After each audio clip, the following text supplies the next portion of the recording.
Hello, नमस्कार, आदाब, सत श्री अकाल और अस्सलाम वालेकुम। मैं हूं मोहम्मद अहमद काज़मी, लेकर आया हूं आपका पसंदीदा कार्यक्रम आपके रूबरू।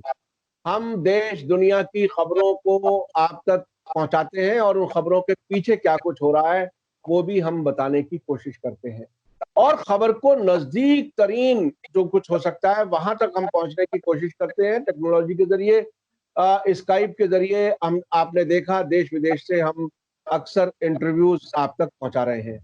आज मैं जिस इशू पर डिस्कस करने जा रहा हूं वो बहुत ही अहम है पूरे देश के लिए, सभी के लिए सोचने की जरूरत है, बहुत ही संजीदगी से, गंभीरता से सोचने की जरूरत है। देश किधर जा रहा है? अभी पिछले मार्च में 23 मार्च को एक वाकया हुआ मध्य प्रदेश में, बैतुल में। एक वकील साहब जिनका नाम दीपक बुंदेले है, उनको पुलिस ने पिटाई की और बाद में खुद आकर के ये कहा कि आपकी पिटाई गलती से हो गई, हम समझे आप मुसलमान हैं। तो ये हम समझे आप मुसलमान हैं का मीनिंग पूरे मुल्क के लिए कितना इंपॉर्टेंट है, इस पर गौर करने की जरूरत है।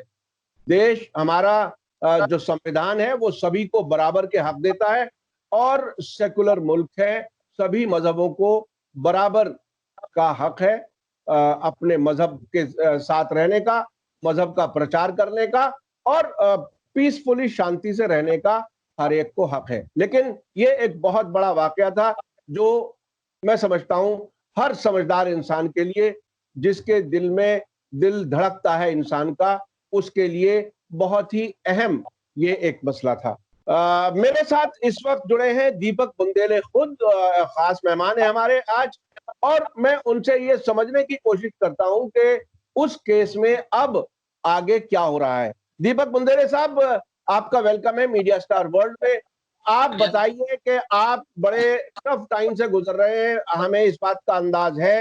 जो 17 मई को पुलिस वाले आए और उनकी आवाज आपने रिकॉर्ड कर ली, उसमें ऐसा लगता है कि पिंजरे में बंद कर दिया आपने, कैद कर दिया उल्टा उन पुलिस वालों को जो आपको फंसाना चाहते थे और धमकी भी देके गए कि आपके खिलाफ हम झूठे मुकदमे लगा देंगे। अब हमारे पास इंफॉर्मेशन ये है कि आपके खिलाफ झूठा मुकदमा भी लगा दिया गया है।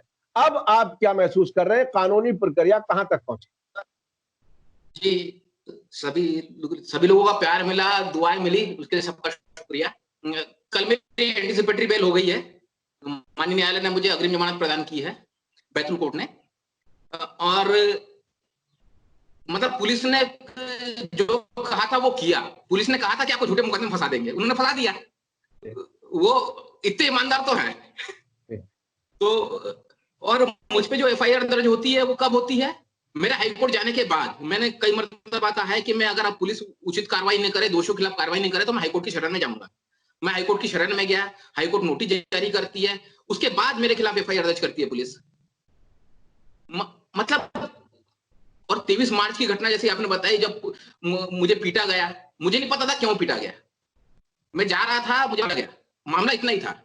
17 मई को आके वो स्वीकार करते हैं कि आपकी दाढ़ी बड़ी है इसलिए आपको मुसलमान, जो मीडिया में भी चल रही है वो जिसकी वायरल हो रही है रिकॉर्डिंग, और वो मुझसे कहते हैं कि आपको झूठे मामले में फंसा देंगे, आपके भाई को फंसा देंगे, पुलिस से दोस्ती बना के रखो।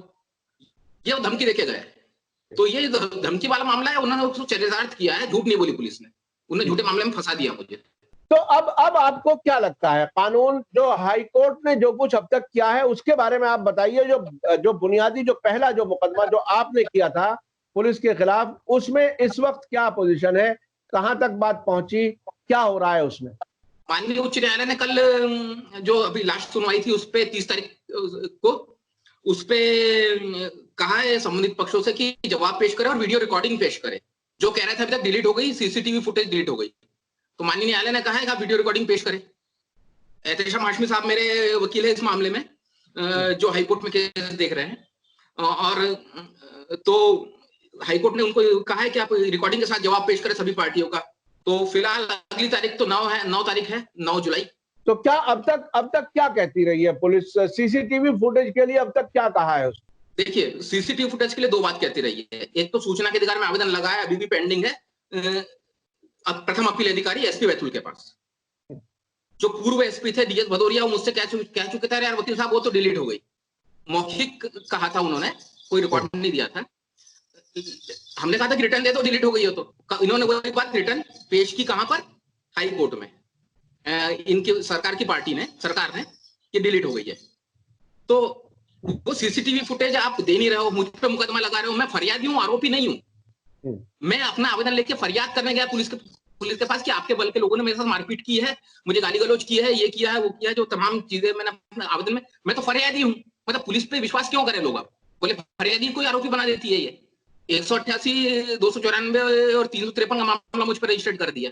तो उसके लिए कोई उन्होंने आपसे बयान लेने की कोशिश की, कोई इन्वेस्टिगेशन शुरू की, जो नया केस उन्होंने डाला है, कोई बात आपसे हुई, कोई नोटिस आया आपके पास, किस तरह से क्या हुआ? नहीं, मेरे पास कोई नोटिस नहीं आया। जब इन्होंने हाई कोर्ट में अपना जवाब प्रस्तुत किया तो उसके माध्यम से मुझे पता चला, उसकी कॉपी मेरे पास आई, तो उस माध्यम से मुझे पता चला कि मेरे खिलाफ एफआईआर हुई है। तो तुरंत मैंने फिर अग्रिम जमानत के लिए आवेदन लगाया। और अब इसमें और ये मेरी गिरफ्तारी कर लेते उस सुनवाई के बाद। वो सुनवाई का ही इंतजार कर रहे थे शायद, क्योंकि मामला भी कोर्ट के समक्ष था। तो इस तरह अब ये लड़ाई और मुश्किल होगी, और ये चाहते हैं कि मैं अपने मुकदमे में और अपनी जमानत में फंसा रहूं, और वो उस मुद्दे को छोड़ दूं जो मौलिक मुद्दा है, देश के संविधान को और बचाने का और देश के कल्चर को बचाने का मुद्दा है। तो भाई अभी आप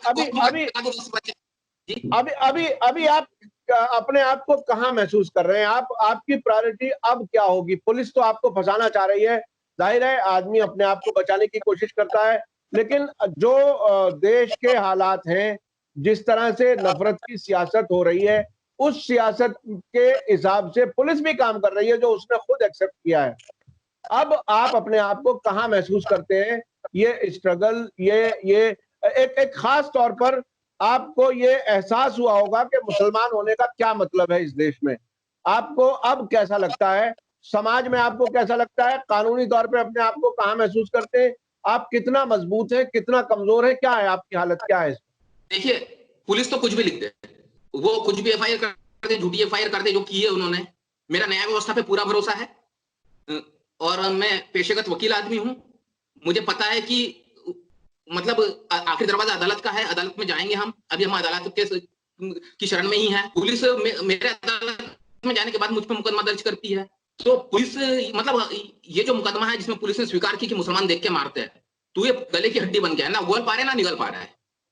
तो ये सीसीटीवी का डिलीट हो जाना या कर देना अपने आप में कानूनी तौर पर कितना बड़ा जुर्म है? क्योंकि ये ऐसा लगता है कि एविडेंस से छेड़छाड़ का एक मुकदमा बनता है।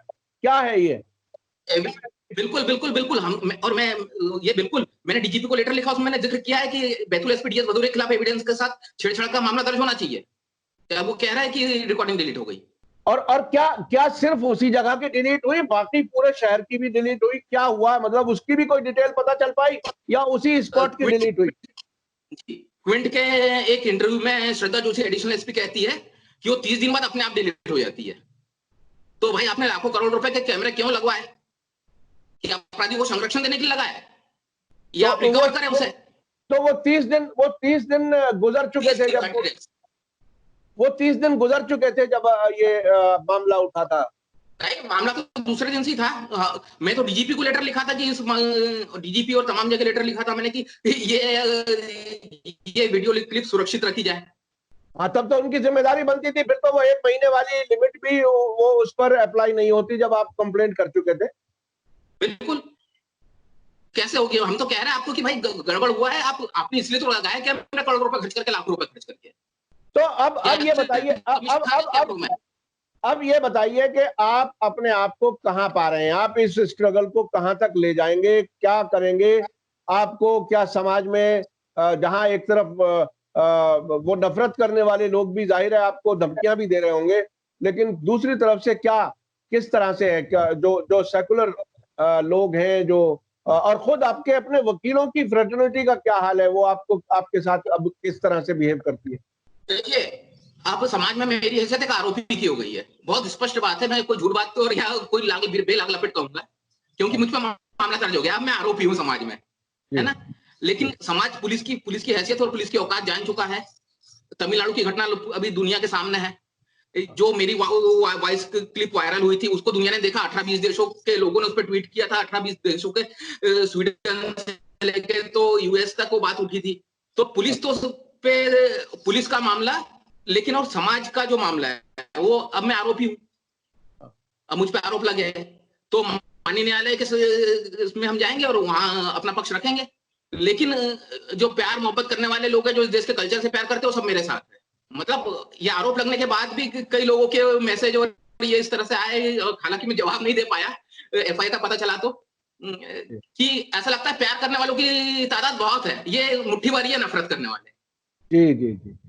देखिए, ये बात अपनी जगह हकीकत है कि जो लोग, जिनका अपना सियासी एजेंडा है या जो नफरत की बुनियाद पर ही सियासत करना चाहते हैं, उनकी तादाद कम है, वो आपने खुद बताया। और समाज में इस देश की सबसे बड़ी मजबूती यही है कि सभी धर्म के लोग एक दूसरे से मिलजुल करके प्यार से बहुत ही अच्छे तरीके से रहते हैं। और इतनी नफरतों की कोशिश के बाद भी ऐसी हालत अभी है जहां उम्मीद की किरण है।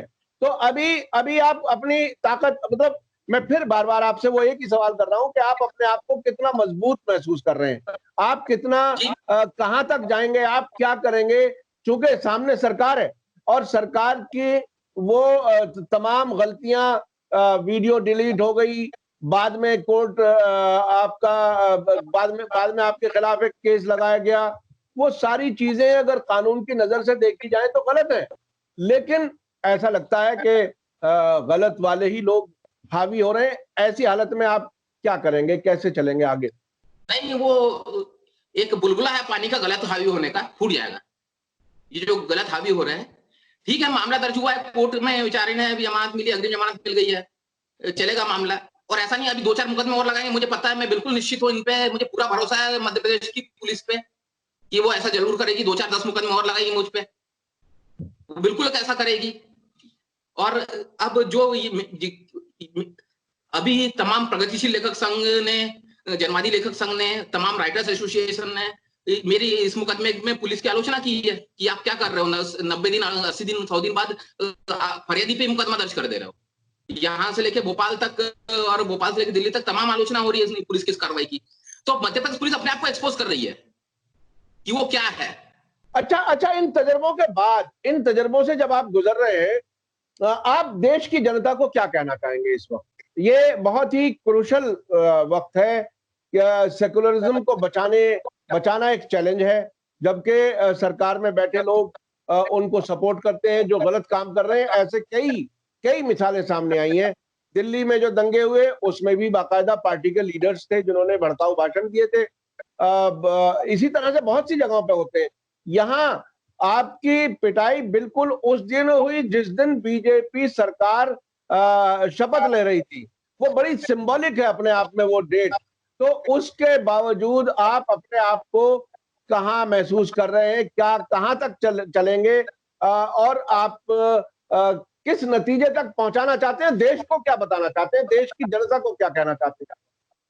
देखिए, अब ये लड़ाई जो है वो आपकी, मतलब आप मतलब अब मेरी नहीं है, अब ये हमारी लड़ाई है। बिल्कुल, तो अब ये देश को, के संविधान को बचाने की लड़ाई है, ये उन मूल्यों को बचाने की लड़ाई है जो इस देश को मतलब सोने की चिड़िया बनाते हैं, या सारे जहां से अच्छा हिंदुस्तान जो है वो इन मूल्यों के कारण है।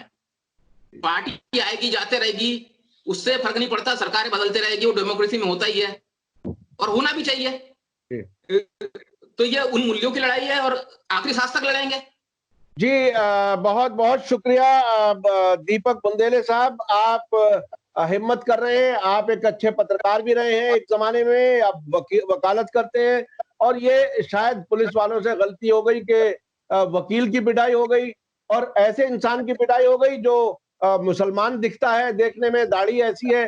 तो ये एक तरह से आप जो है पूरी तरह से एक सेकुलरिज्म का एक सिंबल बन करके उभर रहे हैं। और आपने अपनी दाढ़ी कम नहीं कराई पुलिस वालों के कहने से। ये खुद अपने आप में ऐसा लगता है कि आप जिद है आपको सेकुलरिज्म की वैल्यूज को बचाने की। तो हम आपके लिए शुभकामनाएं हमारी हैं, दुआएं हैं, और मैं समझता हूं देश के तमाम वो लोग जो देश को सेकुलर रखना चाहते हैं, देश के संविधान को बचाना चाहते हैं, उन सबकी शुभकामनाएं आपके साथ हैं। इसी के साथ मुझे दीजिए इजाजत। मैं अपने दर्शकों से कहूंगा कि हम पूरी कोशिश करते हैं कि आपको खबर गहराई से आप तक पहुंचाएं, और जो खुद दीपक बुंदेले साहब के साथ जो तजर्बा हुआ, जो कुछ तजर्बा कर रहे हैं, जो हर दिन पुलिस और अदालत में जो कुछ उनके साथ हो रहा है, वो हमने आप तक पहुंचाया। इसी के साथ मुझे दीजिए इजाजत। धन्यवाद, शुक्रिया। जय भारत, जय हिंद।